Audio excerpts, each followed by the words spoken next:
Estoy despertando de un largo sueño. No era mi intención, pero la ocasión de tenerlos de visita en mis dominios me motiva a salir de este letargo. Soy el alma del monte de este lugar. Me llaman monte ribereño por estar cerca del río. Como pueden ver, me he visto con todos los tonos de verde y marrón. Además tengo flores de muchos colores, según la estación del año, la hora del día y la ubicación. Algunas son raras, necesitan lugares especiales, como las orquídeas nativas. Sí, tenemos orquídeas aquí. Otras son más corrientes, como el clavel del aire, el burucuyá, el plumerillo rojo o el espinillo, por nombrar algunos pocos. También tengo frutos de todos tamaños, colores y sabores. ¿No conocen la pitanga? El guayabo, el ubayay, el butiá, el guavillú o el arazá, o la simple frutita del tala, tan chiquita, que pocos saben que se come y es riquísima. Todas estas frutas crecían ya en el monte y campo de Uruguay, antes de que los conquistadores europeos trajeran las naranjas, manzanas, bananas, peras, uvas, duraznos y ciruelas, que hoy día parecen ser tan nuestras como aquellas que hoy ya casi no se cultivan. ¿Y cuál sería la ventaja de hacerlo? Que las frutas nativas resisten mucho mejor nuestro clima y entorno. Prácticamente no caen enfermas. Imagínense qué diferencia haría esto en los métodos de cultivo.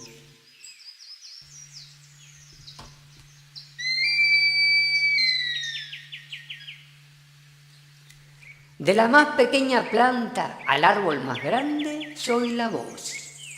El viento me lleva por todos los rincones del monte tupido, del campo abierto, sobre ríos, arroyos, cañadas, cerros y valles, y por supuesto, las caídas de agua. Las cascadas son mis lugares preferidos.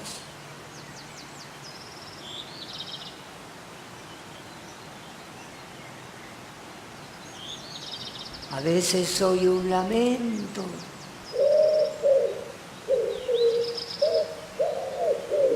Otras una carcajada.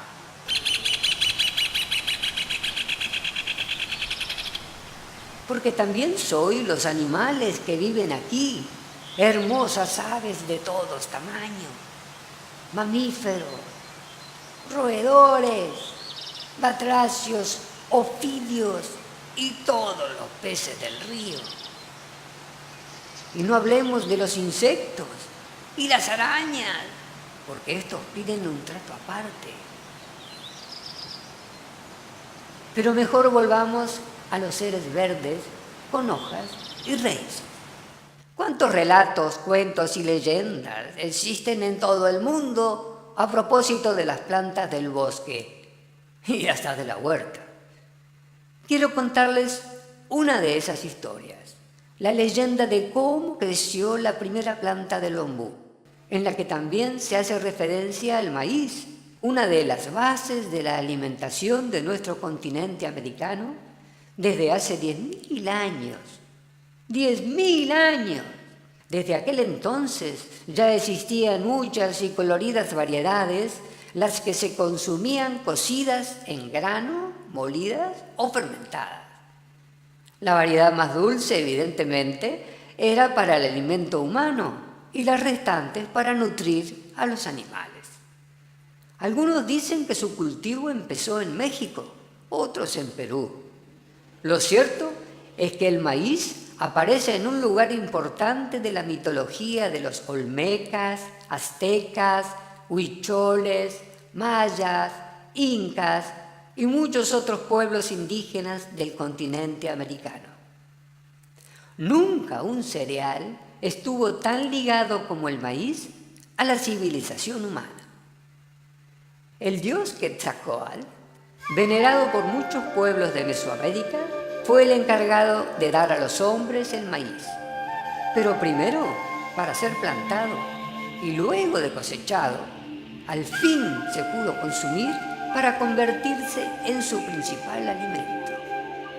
De esa manera, la agricultura se volvió para ellos una actividad importantísima, motivo de cultos y fiestas religiosas que acompañaban los cambios de luna, las épocas de siembra y cosecha y las épocas de lluvia y seca, tan determinantes para una buena producción agrícola. De esa manera, los dioses del sol, el agua, el viento y la tierra se vincularon estrechamente con la producción del maíz, el que se convirtió así en un símbolo de la vida y la prosperidad.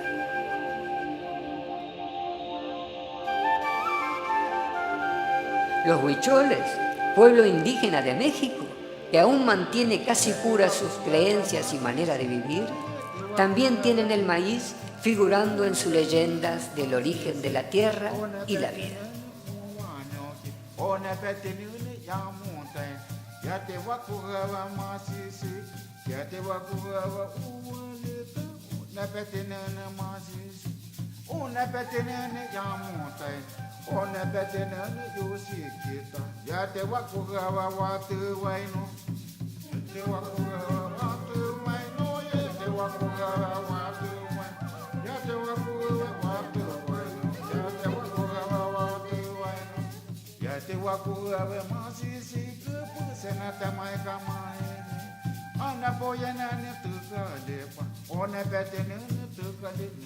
Todos estos ejemplos nos muestran hasta qué punto la agricultura se convirtió en uno de los pilares del desarrollo de la humanidad, que pudo así programar la producción de alimento, quedarse en un mismo lugar y crecer en cantidad, inventando nuevas y complicadas maneras de organizarse social y económicamente. El maíz, ofrenda ritual, moneda de intercambio cuando excedían las reservas. El maíz fue el primer símbolo de la riqueza y abundancia de los pueblos indígenas americanos. Los conquistadores los llevaron al resto del mundo, donde no tuvo problema de adaptarse, para hoy ser el cereal que se cultiva más en cantidad, mucho más que el trigo y el arroz. En el México actual sigue siendo la base de la alimentación popular, tanto así que tienen un dicho que dice: sin maíz no hay país. Los propios indígenas se encargaron de llevar y difundir la semilla del maíz por todas las regiones de América del Norte, Central y del Sur. Llega así a Paraguay y luego por el río Uruguay al litoral de nuestro país. Fueron los guaraníes los encargados de esa tarea. Originariamente los guaraníes habitaban en la selva amazónica, pero un día decidieron emprender un largo viaje hacia el sur, buscando quizás la tierra prometida de sus creencias o simplemente obligados por la búsqueda de alimento. Usaban para desplazarse el cauce de los ríos, en largas canoas hechas con un árbol ahuecado o usando su corteza, la que retiraban entera en una sola pieza usando una manera ingeniosa. Y es así que empieza realmente esta historia, en una aldea de estos indígenas, enclavada en el ángulo más septentrional del Uruguay, allí donde desemboca el río Cuarey en el caudaloso río Uruguay. Como en toda aldea guaraní, el maíz se siembra en las inmediaciones y este grano es la alegría de todos sus habitantes. El pueblo entero es una fiesta en las épocas de siembra y las de recolección, rememorando simbólicamente el día que la tribu había sembrado y cosechado por primera vez. La vida de la comunidad se desarrolla alrededor de la plantación. Se turnan para cuidarla y controlar el estado de la tierra, ver cuán húmeda está, si alguna maleza está invadiendo el maíz y cosas por el estilo. Pero lo que más buscan es ver alguna plantita nueva. El que la encuentra lo interpreta como una señal de que su día será muy bueno. La gente se duerme pensando en el maíz, sueña con el sembradío y se levanta para servirle. La única cosa que pudo siempre distraerlos del maíz fue la guerra. Y tristemente, la guerra llegó. Vino un día, como en todas las guerras, a robarse las plantas, a los hombres y a la vida entera. Los sembradíos quedaban desiertos cuando pasaba una turba sobre ellos. Los hombres corrían a vengarse, castigar y morir. Las mujeres se quedaban a cuidar la casa, la toldería y sobre todo a los niños.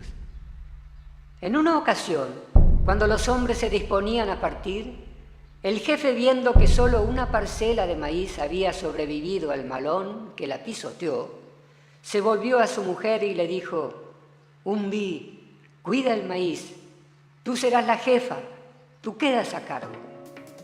Umbí asintió silenciosa con la cabeza, sin poder decir nada. Lo serio de la responsabilidad le había vuelto la lengua muy pesada. Además, ella no había sido nunca una mujer de muchas palabras y su marido entendió que no había problema y que su mujer defendería con su vida a ese pequeño pedazo de tierra que aún abrigaba el maíz, y hacerlo con el mismo amor que trataba a su propia familia.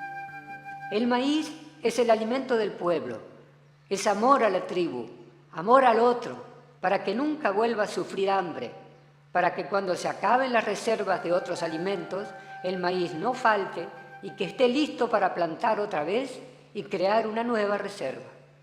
Por eso que Umbí se tomó tan en serio la tarea de cuidar la plantita. Pasaba día y noche junto al sembradío, observando cómo las plantas iban creciendo y se multiplicaban. Pero las lluvias comenzaron a escasear y con ellas el agua. Una gran sequía asoló a la región, pero las plantas resistían gracias a los cuidados de Umbí, hasta que el agua de riego se acabó y solo quedó un mínimo para el consumo de la población.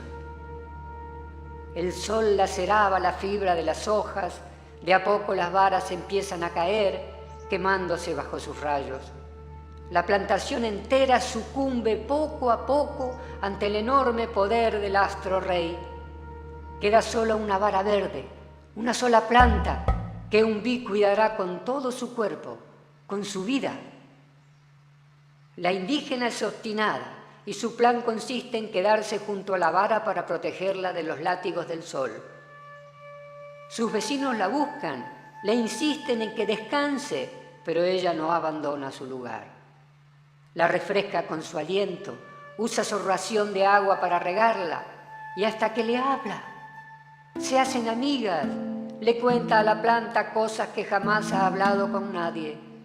Le cuenta de su infancia, de las cosas que soñaba cuando era chica y las que todavía se atreve a soñar. También le habla de la función que ella, la planta, cumple y la necesidad que la tribu tiene de que ella siga creciendo fuerte y sana.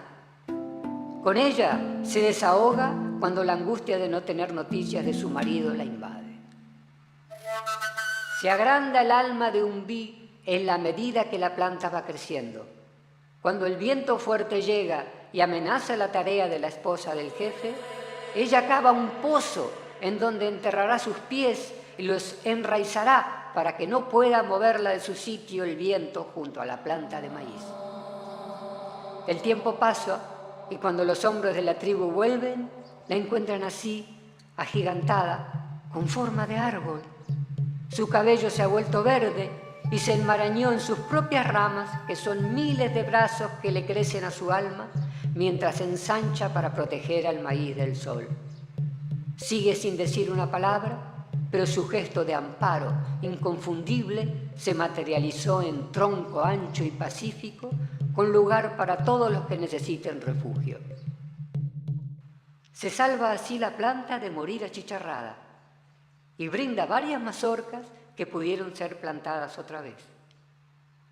Al momento de la cosecha, cuando ya había un precioso maizal crecido, el jefe regresó. No le importó la metamorfosis de su amada, pero nunca dejó de ir durante las tardes a sentarse a su vera y llorarla. Le dice cosas que antes no podía decirle, le dice que la ama y que le agradece el sacrificio. Se deshace en palabras y lágrimas discretas. Llorará, llorará y hablará mucho hasta que al final se dé cuenta que en realidad no es necesario.